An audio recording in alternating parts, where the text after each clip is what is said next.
Pierre Blériot-Niamec. Pierre Blériot, vous donnerez votre avis tout à l'heure sur le cas du patriotisme autour de Joël.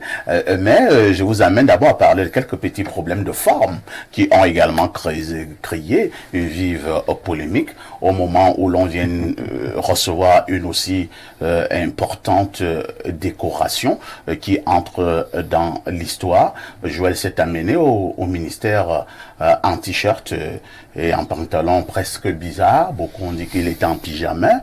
Le ministre était tiré à 28 épingles, sans compter tout le staff. Beaucoup ont estimé que ce garçon n'a aucun respect pour le Cameroun, encore moins pour le président de la République, qui lui a décerné cette médaille. Quel est le regard sur le style vestimentaire de Joël au moment où il vient recevoir la gloire de la nation camerounaise? Oui, mais chez nous, les pauvres, l'habit fait le moine. Les pauvres aiment se présenter en tenue. Les pauvres?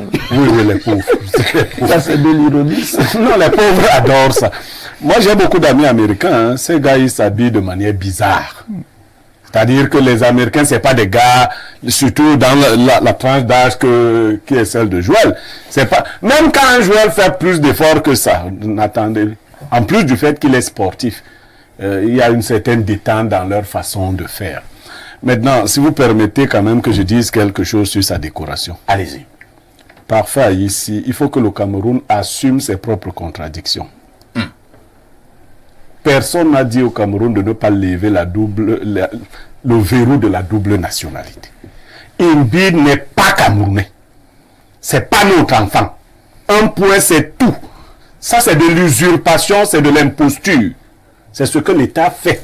En volant un Américain, on vient en place, là, on dit qu'il n'est pas de chez nous. Vous voulez résoudre ce problème, il faut le résoudre.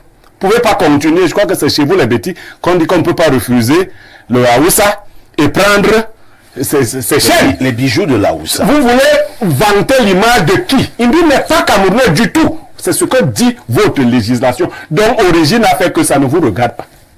Mbappé n'est pas camerounais. Ainsi de suite. Il faudrait qu'on assume nos propres contradictions. Et comme quelqu'un l'a dit, bon, il faut qu'une actualité, un buzz vienne tuer un autre buzz. Il fallait décorer une bite. Bon. Et comme ça allait faire du grabuge. On allait dire que pourquoi. Et d'ailleurs, nous sommes en train de le dire. Donc, un État doit être cohérent.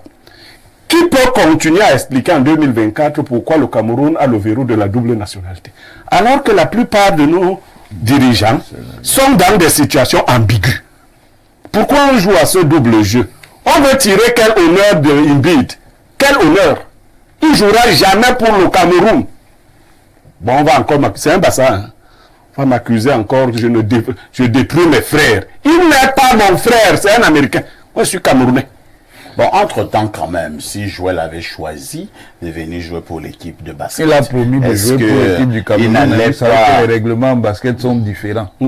Bon, maintenant, on attend donc de voir s'il va honorer cette promesse. Oui, la question, c'est... est celle de savoir si Joël avait choisi de jouer pour l'équipe camerounaise, l'équipe de basket, parce que nous en avons une. Est-ce que Mbid ne devait pas apporter une plus-value dans notre équipe? Ça aurait été à la limite de l'idiotie pour lui de choisir, de faire un tel choix. Comment ça? Non! Quand on choisit de jouer pour... Non, il faut laisser cette affaire-là. Quand on choisit de jouer pour il n'y a pays, pas on est idiot. Les bœufs ne font pas troupeau avec les chèvres. On ne fait pas ce genre de mélange. Qui est bœuf ici? Il y a les troupeaux de bœufs et il y a les troupeaux de chèvres. On ne les mélange pas. On dit que voilà un troupeau. À l'intérieur, il y a les bœufs, il y a les gourous, il y a les... Ce n'est pas comme ça. Lorsque vous allez... Et vous avez cité quelqu'un ici, Samuel Eto'o. Oui. Non, personne ne peut remettre en question le niveau de Samuel Eto'o. Mais Samuel Eto'o a trouvé que le football camerounais avait déjà beaucoup de lauriers, avait déjà au moins une certaine organisation. Le basketball camerounais à quel niveau? Non, il faut être sérieux. On ne peut pas le meilleur joueur du monde. On vient se fourrer dans des choses où les gens apprennent encore à lancer les balles. Non, c'est pas comme ça. C'est comme ça que c'est. Vous n'avez pas d'équipe de basket. Non, ce n'est pas vrai. Oui, vous allez dire que c'est vrai. L'équipe du Cameroun était quand même au tournoi final de qualification pour les Jeux Olympiques et elle a battu le Brésil, qui lui s'est qualifié. Donc, les Camerounais ont quand même un certain niveau. Et si il y avait des joueurs comme Siakam, Embiid, les gens viendraient faire quoi? De recrutement de la NBA, cette équipe aurait été qualifiée pour les Jeux Olympiques. Ces joueurs viendraient faire quoi? Quel est le niveau d'organisation? C'est seulement ces joueurs-là que vous voulez. Les jeunes qui sont là, qu'il faut former et encadrer dans tous les autres sports, ils ne sont pas pris en charge. Quand les gens vont là-bas, deviennent les champions, c'est le même débat. C'est le même débat parce que si vous voulez que votre équipe soit respectée, il faut que ceux qui viennent de l'extérieur voient déjà que ceux qui vivent là ont été respectés. Donc nous ne méritons pas ce genre de joueurs. Très bien. Embiid a fait un bon d'abord été formé au Cameroun. Embiid, non. Il est toujours respecté aussi bien Embiid.